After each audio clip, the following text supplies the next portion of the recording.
I took this builder grade cabinet from plain to custom. The first step was to measure the width of my cabinet door opening with the slides in place. Then I cut down the 1x8 to the width and depth that I needed for my cabinet. I put these together into a box shape using just some L brackets. It was really quick and easy to do. Once I had the box built, I ended up taking a piece of plywood and marking it, cutting it, and adding it to the bottom. This way I had a fully formed box. After that, I removed the cabinet door and got rid of the hinges and hardware that were there. I attached my drawer slides, making sure that they would be able to slide in and out of the cabinet door easily. Then I attached the other piece of the drawer slide to the box itself. The next step was to place the box onto the slides and make sure that everything was moving smoothly. Once that was all in place, I took more L brackets and added them to the box so that then I could attach the door. Once the door was added and secure, it was time to add the handle. I created some pilot holes and then added my handle at the top of the door. Now I could pull the cabinet open using this top handle, and I could add a trash can inside the bin that I had created. This way I took just a simple cabinet and I modified it so that it's now a pull-out trash bin. I love how easy and inexpensive it was to customize this cabinet and make it much more functional. I've got an eyesore in the front of my house, and it's my garbage can. I've got an inexpensive idea, and it happens to use pallets. What I'm going to do is get them squared up, and I want to make sure that they're just wide enough for the garbage can to go in and out without rubbing.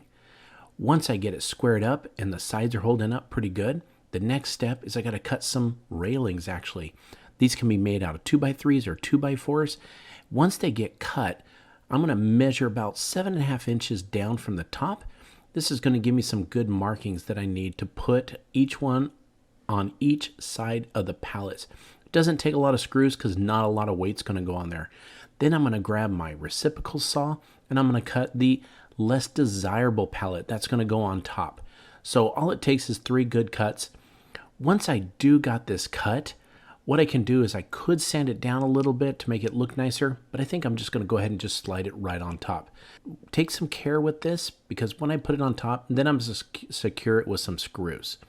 Once I got that, I want to go ahead and trim out the opening. I grabbed some old fence pallets that I had that were redwood, and I'm going to go ahead and just brad nail these on the top. I am also going to put it on the side. Now, it doesn't take a lot of nails to hold this in place because it doesn't weigh very much. So, once I get this on, I am going to go ahead and do the same on the sides. That way it looks more like a little bit of a door frame or anything when I put it on. Once it's all put together, then I can slide my garbage can in. Now, I want to decorate it. There's many options you can do. You can put some vines on the top around the sides, hang some pictures or anything like that. But I think it turned out really nice. Gets rid of that eyesore of just having the garbage can out front. I hope this motivated you to build your own inexpensive trash can enclosure.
excited to show you how to trick out your trash can. First and foremost, we used our Fusion TSP alternative in step 1 to clean this trash can thoroughly.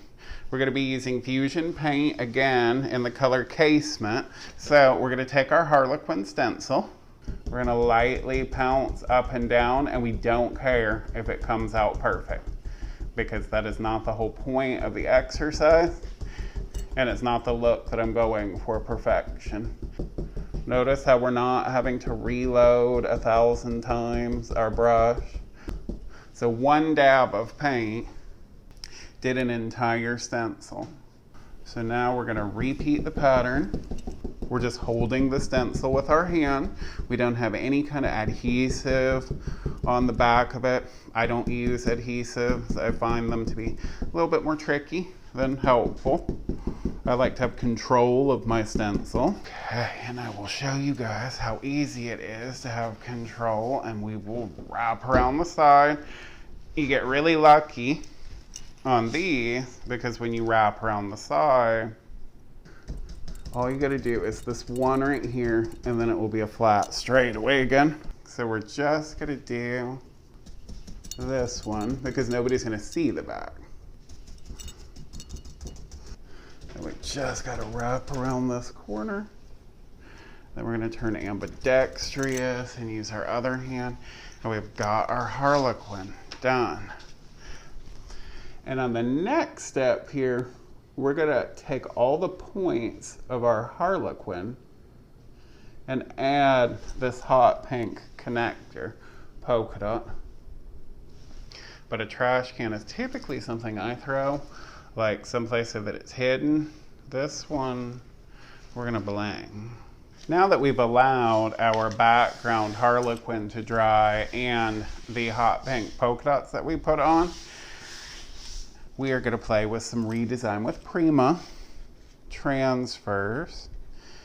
So when you have your transfer and you take your backing off like I just did, do not touch the image, or do not let the image touch anything until you know exactly where it's going to go. You could easily lose it. So we've got these little sticks that Prima gives you. There's also fancy tools. It just all depends on what you want to use.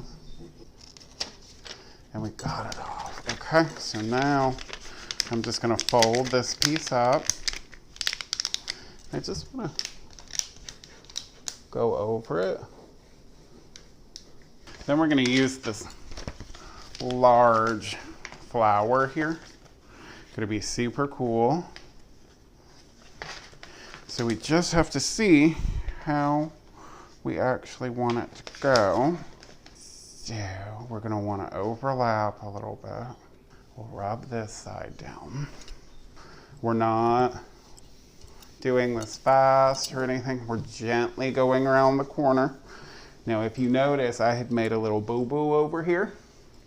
Transfers are great for if you make a mistake. So do not give up just because you made a mistake, because even those of us who have been doing this 15, 20 years make mistakes, guys. Just stay patient.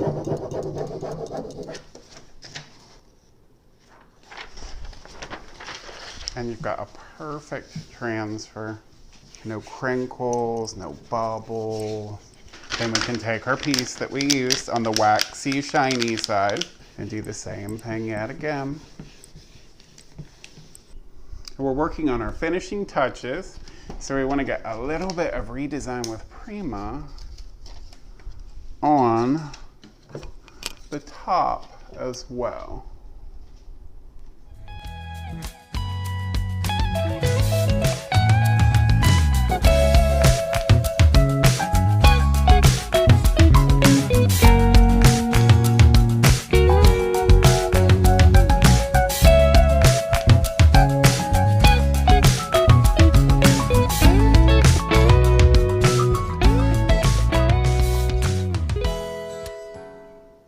My name's Dustin Van Fleet of Dustin Van Fleet Design, and I hope you guys have loved coming along for the ride of this tricked out trash can as much as I've enjoyed making it. I'll catch you guys On the flip side.